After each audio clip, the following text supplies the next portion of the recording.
जीवन राम भगवान कृष्ण को भोग लगाने के बाद ही कुछ खाते थे। ये उनका नियम था। जब कर्माबाई थोड़ी बड़ी हुई तो एक दिन, पिताजी आप हमेशा भगवान कृष्ण को भोग लगाने के बाद ही भोजन ग्रहण करते हैं। हाँ बेटी कर्मा, जब भगवान कृष्ण भोजन ग्रहण कर लेते हैं उसके पश्चात ही मैं भोजन करता हूँ। पिता से यह सब देखते सीखते कर्माबाई का बचपन बीत रहा था। कुछ वर्षों बाद एक दिन, बेटा कर्मा मैं कुछ दिनों के लिए तीर्थ यात्रा पर जा रहा हूँ। जी पिताजी बताइए मुझे क्या क्या करना है। बेटा कर्मा मेरे पीछे से भगवान कृष्ण की विधि से पूजा करके उन्हें भोग लगाकर ही भोजन किया करना। मैं तुम्हें उनकी पूजा की विधि बता देता हूँ और घर का भी ध्यान रखना, ठीक है? ठीक है पिताजी, मैं भगवान कृष्ण को भोग लगाकर ही भोजन किया करूंगी। आप निश्चिंत होकर जाइए। जीवन राम कर्माबाई को भगवान कृष्ण की पूजा और घर की देखभाल का काम सौंपकर तीर्थ यात्रा पर चला जाता है।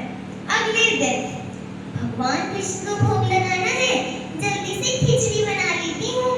ये लो भगवान, तैयार हो गई आपकी खिचड़ी की थाली। मैं यहाँ रख रही हूँ, आपको जब भी भूख लगे आप खा लेना। मैं तब तक घर का काम निपटा लूँ। बीच बीच में वह आकर देखती है कि भगवान कृष्ण ने खाया या नहीं। पता नहीं भगवान कृष्ण खिचड़ी क्यों नहीं खा रहे। इसमें थोड़ा घी और गुड़ ज्यादा कर देती हूँ। ये लो भगवान, अब मैंने इसमें घी और गुड़ भी ज्यादा कर दिया है, अब तो खा लो। पिताजी आपकी भोग की जिम्मेदारी मुझे सौंप कर गए हैं और बिना आपके भोग के मैं भी नहीं खा सकती।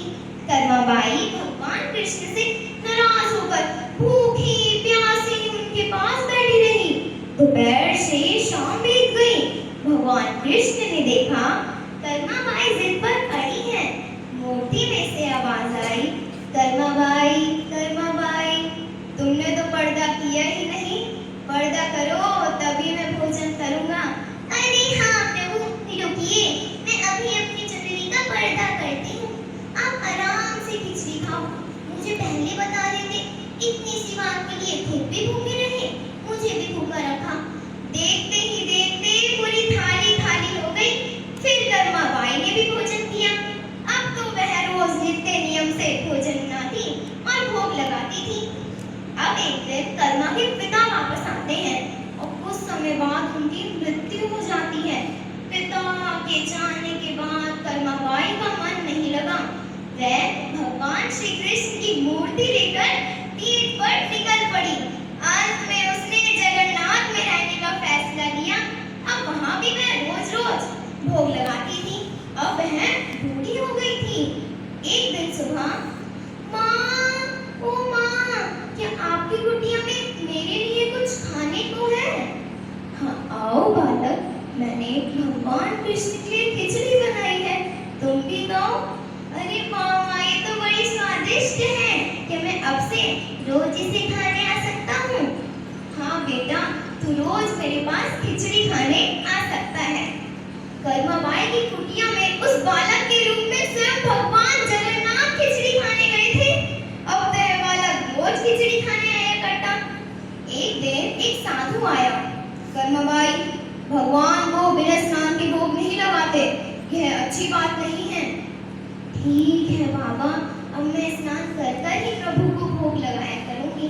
साधु की बात मानकर कर्माबाई अगले दिन से ही स्नान कर कर भोग लगाती थी, पर इस कार्य में उन्हें देर हो जाती थी।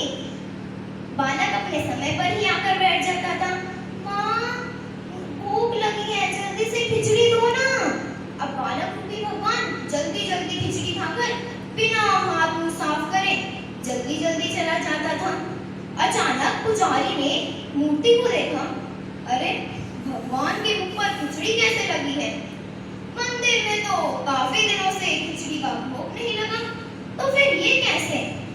उसी रात भगवान पुजारी के सपने में आते हैं और बताते हैं कि मैं रोज खिचड़ी खाने एक माता की कुटिया पर जाता हूँ, लेकिन एक साधु ने उन्हें स्नान करके भोग लगाने को बोला, जिससे कि मुझे देर हो जाती है और मैं बिना हाथ मुंह साफ करे अपने भक्तों को दर्शन देने आ जाता हूँ।